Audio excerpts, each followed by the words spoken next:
all right. This is my favorite unit. Out of all the units, this is probably my favorite one. So we know that steps 1 and steps 2 are marketing out, lead comes in, but step 3 in both sides of the equation is the conversation. Whether you're setting an inspection appointment, you're gonna go walk the property, or if you do like I do, completely virtual from this group, you get the contract, right? So let's break down the 5 steps to every conversation. The 5 steps to every conversation, I like to equate to going to the gym. What's the first thing you do when you go to the gym? You stretch out. You warm up, right? If you don't warm up, you're bound and determined to hurt yourself and hurt possibly those that are around you. The conversation is no different. So the first step in every conversation is you need to warm up. That's where we build rapport. And I'll go in deeper here in just a second, but let's stay focused on the 5 steps. Step number 2 is we bridge the gap. So at the gym, we don't just start bench pressing 300 pounds, right? We start out at 150, 175, 200, 250, right? We bridge the gap. We move the needle. The conversation is no different, right? So you move the needle from pleasure to professionalism, or from the fun stuff to the business stuff, however you want to look at it. You move the needle and start going in the direction that you need to go in. Step number 3, this is what I love. This is where you ask defeating questions. So let's think back. If we're at the gym, what happens when you get to rep 8? Rep 9, right? Like it gets a little harder. You're not any weaker than when you started, but your brain tends to play tricks on you, and your brain creates a limiting belief. If you ask defeating questions to your seller or to your buyer, it creates limiting beliefs, and then you have the leverage because the only one that they know, like, and trust is the person on the other side of the communication event, because they just can't do it without you. Step number 4 in every conversation, just like at the gym, when you're working out and you have this limiting belief, what do? You close out your set, right? You rack the bar. Remember that. Write down rack and remember that for the next module. But you close out your set, or in a conversation, you set the appointment, the objective, or you close the deal. You get the contract. And then last but surely not least, step number 5, this is where, like at the gym, you don't just pack up and leave. You actually stretch out, you cool off, or what I like to say is you warm down. So just like in the conversation, you're gonna warm down. You're not just like, all right, Bob, thanks for selling me your house, click. No, you warm down. You ask questions about what you talked about in step 1. So let's go back a little bit and hear a little bit of better how that sounds, right? So step 1 and step 5 are the exact same. You're gonna warm with form. That's right, form, F-O-R-M. You'll never truly solve someone's motivation if you don't know what they're for. So this stands for family, occupation, recreation, motivation.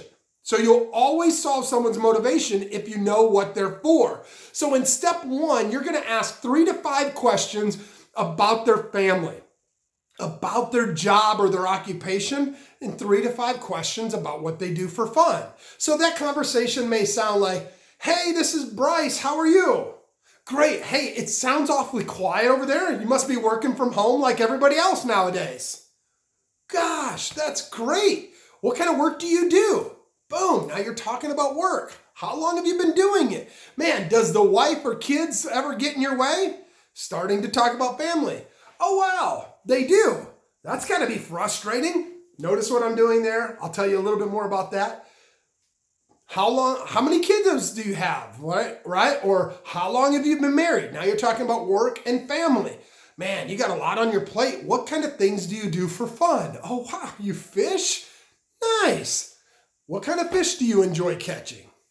Wow, bass. Yeah, those can be fun to catch. What's the largest fish you've ever caught, right?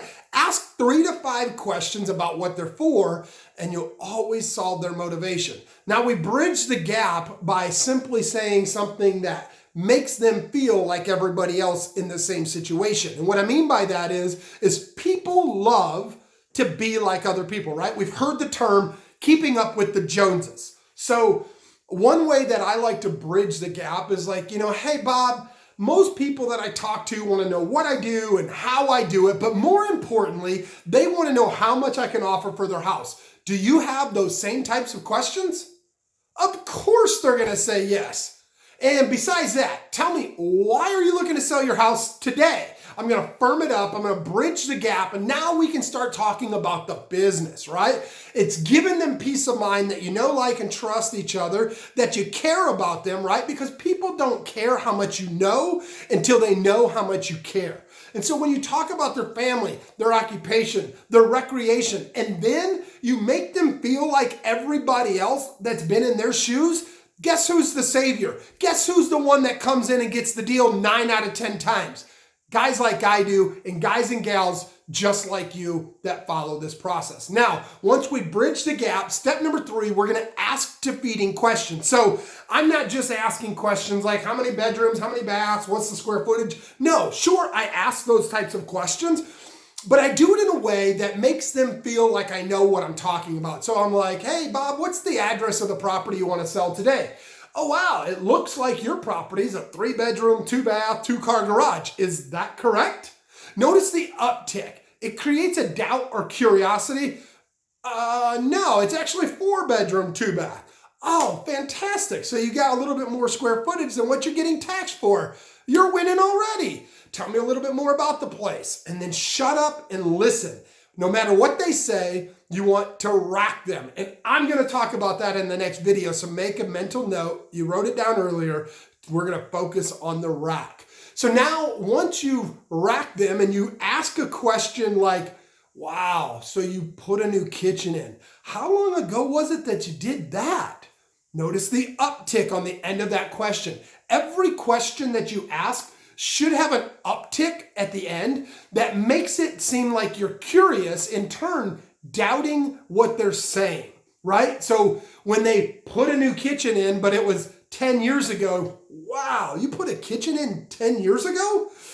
You probably agree that it's not up to 2020 standards, right? Boom, uptick. Or, oh wow, when was the last time you had that roof looked at? Right? Like that little uptick is like creates doubt, creates curiosity. And for this right here, this is a reason, this exact reason as to why I do this is because it yields more profit. You're not talking about price at this point. You're not trying to get to the offer. And at this point, if they're talking to you and they're answering your questions and they're pacing and mirroring and matching with you, guess what? You've got a deal and you're going to make more money on this deal than you would your normal deal. Now, let's go into step 4 when you go into the close. When you go into close a deal, you don't just simply say, here's my offer. No, you ask them, Bob, I really like this house. I'm curious. If I give you cash today, what's the absolute lowest amount you take for the property? Well, $100,000. Just know, if you don't do step 3, that $100,000 is more like $150,000. It's always going to be higher without the defeating questions. So when they give you a number, you simply ask, oh wow, $100,000. Where did you get that number? They'll tell you a realtor or Zillow or whatever. That makes sense. You got a realtor friend. So why haven't you listed it with them? Right? Well, and then they'll give you all the information that they need. Well, man, it definitely sounds like a house that I'm interested in. I know that we can probably get close to your number, if not, or, get your number or not, if not very close to it. So what I'd like to do is come take a look at the property, or what I'd like to do is send my guys out to look at the property. So do you want the better news, the good news, or the better news? The good news is that I'll put my money where my mouth is. The better news is I'll actually come and look at the property, or I'll actually send someone out to look at the property before we sign anything. What's the best time to do that? Tomorrow morning or afternoon? Boom. Now you just got them nailed down on an appointment and not necessarily price. Just in turn, in doing so, you're going to save yourself a lot of time and effort when it starts to get to that negotiating factor. Now, once you set that appointment, you don't just hang up on me like, all right, Bob, I'll see you tomorrow. No. Man, Bob, I'm super excited that we got this checked off your list. You're going to warm down with form, right? You're going to have a conversation and ask them, how are you going to celebrate this win tonight? You're going to go out to dinner, or are you going to order takeout? What are you going to do? Oh, yeah, we'll probably go out to dinner. Oh, nice. Dinner's always good. You gonna take the whole family, or you're just going to eat by yourself, right? Like, now you can talk about their family, their recreation, or maybe ask them if they need to get back to work and what kind of project they're working on or whatever, but you warm down with form. So let me recap 5 steps to every conversation. You warm up with form. You bridge the gap. You ask defeating questions. And then you go in for the close or the appointment or whatever it is that you're trying to accomplish. And then you warm down with form. I hope that makes sense to you. If it doesn't make sense, make sure you drop a comment in the group, ask questions with the hashtag questions, tag me, Bryce McKinley, Coach Sharpen. You know what time it is. Let's go.